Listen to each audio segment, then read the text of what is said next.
ઘણીવાર એવું થતું હોય છે કે શરીર છે તે ઠંડી સહન કરી શકવા માટે સક્ષમ ના હોય અને પરિણામે આપણે બ્લેન્કેટમાંથી બહાર નીકળવું ગમતું નથી, અથવા તો ઘણીવાર આપણે કોઈ પણ પ્રકારની વજનવાળી વસ્તુ ઉંચકી શકવા માટે પણ સક્ષમ ના હોય, આપણી શક્તિ ઓછી પડતી હોય. તો આ બંને કન્ડિશનમાં આપણે એવી વેરાયટી ખાવી જોઈએ જે ઠંડીથી બચાવી શકે અને તમને અદ્ભુત શક્તિઓ પણ આપે, જેથી તમે કોઈ પણ કામ સરળતાથી કરી શકો. તો ચલો આજે આપણે એવી વેરાયટી તૈયાર કરીશું જે એકદમ યુનિક રહેશે. તમે ક્યારેય કદાચ આ વેરાયટી નહીં ખાધી હોય. એકદમ નવી રીતે, ફટાફટ, એક પણ પ્રકારના લોટના ઉપયોગ વગર અને ખૂબ જ ટેસ્ટી, એ પણ ખાંડ અને ગોળના ઉપયોગ વગર વેરાયટી તૈયાર કરીશું. તો ચલો આજે આપણે ગુંદની નવી વેરાયટી તૈયાર કરીશું, જેને તમે ગુંદ પાક પણ કહી શકો. તો આ ગુંદ પાક ખાવામાં ખૂબ જ ફરસો રહેશે અને ખૂબ જ સ્વાદિષ્ટ રહેશે. જે ગુંદ પાક કદાચ દરરોજનો એક ટુકડો તમે ખાશો ને તો આખો દિવસ તમને થાકનો કે નબળાઈનો અહેસાસ નહીં થાય અને ફૂલ એનર્જી સાથે તમે કામ કરી શકશો અને ઠંડીમાં પણ તમારા શરીરને હંમેશા ગરમાળો આપશે અને તમને સ્ફૂર્તિ આપશે. તો ચલો રેસીપી શરૂ કરીએ.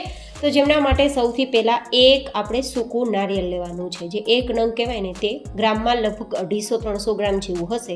તેને આપણે આ રીતે ખમણી લેવાનું છે. અહીંયા તમે ઝીણું ટોપરાનું છીણ લઈ શકો છો, પણ જો આ રીતે તમને મોટું છીણ તૈયાર મળતું હોય તો તે લેવું, અથવા તો આ રીતે ટોપરાના વાડકા જે મળે છે માર્કેટમાં તે લઈ અને ખમણી લેવું. હવે આપણે એ ટોપરા લીધા બાદ બીજી સામગ્રી લેશું 250 ગ્રામ જેટલો ગુંદ. અહીંયા જે કંઈ પણ તમે સામગ્રીઓ લ્યો એક જ સરખા પ્રમાણમાં લેવાની. 250 ગ્રામ ગુંદ લીધા બાદ 250 ગ્રામ જેટલું હું ઘી લઈ રહી છું. તમે જો કપના માપથી લેતા હોય તો બધું જ માપ કપથી જ લેવું. 1 કપ ગુંદ, 1 કપ ટોપરું, 1 કપ ઘી.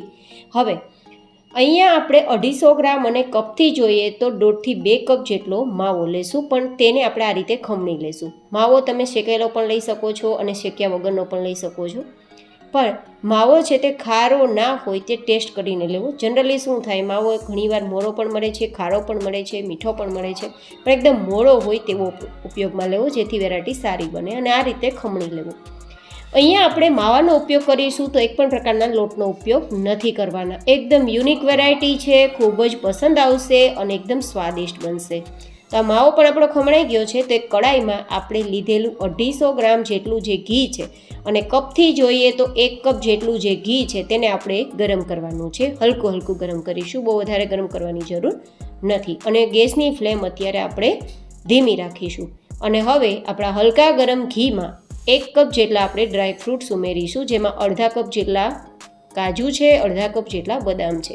તમે કોઈ પણ પ્રકારના ડ્રાય ફ્રૂટ્સ લઈ શકો છો, તેમાં વધઘટ પણ કરી શકો છો. હવે તેને ગોલ્ડન કલર પર આવે ત્યાં સુધી શેકી લેશું, જેથી એકદમ સરસ ટેસ્ટી આપણી વેરાયટી તૈયાર થાય. કારણ કે કોઈ પણ ડ્રાય ફ્રૂટ્સને આ રીતે રોસ્ટ કરી અને પછી ઉપયોગમાં લેશો ને તો એકદમ ટેસ્ટી આપણી વેરાયટી તૈયાર થાય છે. આ રીતે એકવાર ડ્રાયફ્રૂટ શેકાઈ ગયા બાદ ગોલ્ડન કલર પર આવે ત્યારે સીધા તેને બહાર કાઢી લેવા. અને હવે આપણે ગેસની ફ્લેમ મીડિયમ કરી દઈશું. આ મીડિયમ ગેસની ફ્લેમ પર આપણે લીધેલો 250 ગ્રામ જેટલો ગુંદ, કપથી જોઈએ તો 1 કપ જેટલો ગુંદ આપણે થોડો થોડો ઘીમાં ઉમેરતા જશું અને આપણો ગુંદ ફૂલીને 2 ગણો ના વધી જાય ત્યાં સુધી, અને આપણો ગુંદ એકદમ સરસ ફૂલીને મોટો ના થઈ જાય ત્યાં સુધી આપણે તેને તળી લેશું. ગુંદને થોડો થોડો તળવો, જેથી એકદમ સરસ ફૂલી જાય. તો આ રીતે આપણો બધો જ ગુંદ છે તે તળાઈ ગયો છે. હવે લગભગ 1 ચમચી જેટલું ઘી બચ્યું છે, તેમાં આપણે જે ખમણેલો માવો છે ને તે ઉમેરી દઈશું. અહીંયા માવાને શેકીને ઉપયોગ કરી શકો છો અને શેક્યા વગર પણ ઉપયોગ કરી શકો છો, પણ જો માવાને શેકીને ઉપયોગ કરશો ને તો સ્વાદિષ્ટ વેરાયટી તૈયાર થશે અને આપણી આ વેરાયટીની સેલ્ફ લાઈફ પણ વધી જશે, જેથી લાંબા સમય સુધી તમે ખાઈ શકશો. નહીં તો એવું થશે, શેક્યા વગરનો માવો હોય, ઘણીવાર આપણે બહાર અનહાઇજેનિક માવો મળતો હોય ભેળસેળવાળો, તો એમની સેલ્ફ લાઈફ ઘટી જાય છે અને પરિણામે 8-10 દિવસમાં જ તે વેરાયટી ખરાબ થઈ જાય છે. પણ આ વેરાયટી 15 થી 20 દિવસ સુધી તમે ખાશો તો પણ ખરાબ નહીં થાય, જો આ રીતે તૈયાર કરી હશે તો. માત્ર લાઇટ ગોલ્ડન કલર પર આવે ત્યાં સુધી ધીમા ગેસની ફ્લેમ પર આપણા માવાને શેકવાનું છે. માવો શેકાતા એકદમ સોંધી સુગંધ તમારા કિચનમાં ફેલાઈ જશે અને શેકાઈ જાય તો ફટાફટ તેને આપણે બહાર કાઢી લેશું. આપણે અહીંયા ગુંદને જે તળેલો છે અને ટોપરાનું છીણ કરેલું છે તેની સાથે માવો ઉપયોગમાં લઈ લેશું.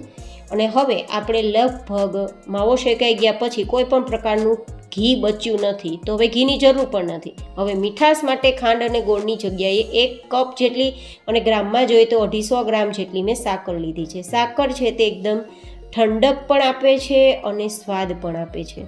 અહીંયા મેં પાવડર એટલે માટે ઉપયોગમાં લીધો છે કે ફટાફટ તેની ચાસણી તૈયાર થાય. તો 250 ગ્રામ કે 1 કપ જેટલી સાકરને મિક્સરમાં લઈ પાવડર તૈયાર કર્યો છે અને હવે કડાઈમાં લઈ લીધું છે. અને આપણે અહીં સાકરનો પાવડર ડૂબે તેટલું પાણી ઉમેરવાનું છે. લગભગ જે વાટકીથી આપણે સાકર લીધી તે વાટકીથી અડધી વાટકી જેટલું મેં પાણી ઉમેરેલું છે. અને હવે ધીમા ગેસની ફ્લેમ પર એક તારની ચાસણી તૈયાર કરવાની છે. એ તારની ચાસણી તૈયાર થાય ત્યાં સુધીમાં આપણે આપણા ગુંદપાકને પાથરવા માટેની ટ્રે તૈયાર કરી લઈએ. તો થોડું ઘી આપણે એપ્લાય કરી દઈશું જેથી ટ્રે એકદમ ચીકણી થઈ જાય, ગ્રીઝ થઈ જાય તો આરામથી ગુંદપાકને ડિમોલ્ડ કરવામાં સરળતા રહે. હવે 2-3 મિનિટ પછી તમે જુઓ ને તો ચાસણી ઓલમોસ્ટ તૈયાર થઈ ગઈ હોય તેવું લાગે છે. કારણ કે ચાસણી તૈયાર થશે ને તો તેનો કલર એકદમ વ્હાઇટ આવવા લાગશે, ઉપર બબલ્સ આવવા લાગશે.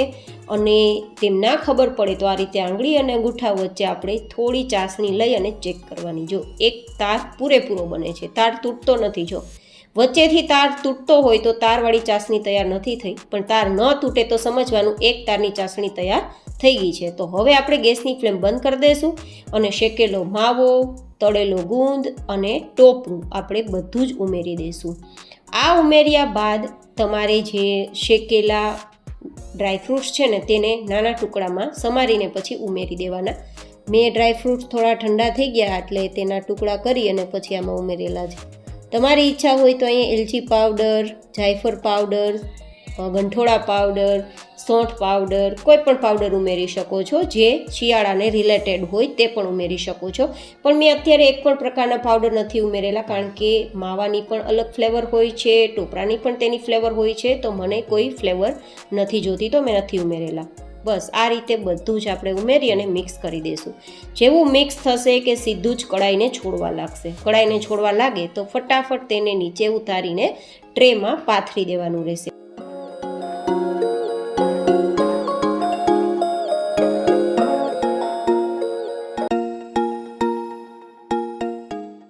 અને થોડું હલકું ગરમ હોય ત્યારે જ તેમાં કટ લગાવી દેવાના. કારણ કે ગુંદ પણ આખો છે, ડ્રાયફ્રૂટ્સ આખો છે અને તારવાળી ચાસણી છે. તો એકદમ ઠંડુ થઈ ગયા બાદ તમે કટ નહીં લગાવી શકો. થોડું 50-60% જેવું ઠંડુ થઈ જાય પછી કટ લગાવી દેવાના અને પછી તેને પરફેક્ટ ઠંડુ કરવાનું છે.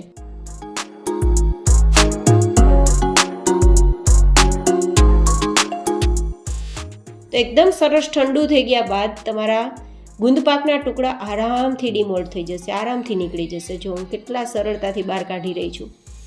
એકદમ સરસ આપણો ગુંદપાક તૈયાર થયો છે અને આ રીતે ટુકડા કરશું ને તો ફટાફટ 2 ભાગ થઈ જાય છે. ખાવામાં પણ ખૂબ નરમ છે. એકવાર ટ્રાય કરવા જેવી છે આ ગુંદપાક રેસીપી. તમે ટ્રાય કરો તો મને તમારા ફીડબેક જરૂર શેર કરજો. ફરી મળીશું એક નવી જ હેલ્ધી રેસીપી સાથે. ત્યાં સુધી stay healthy and stay happy.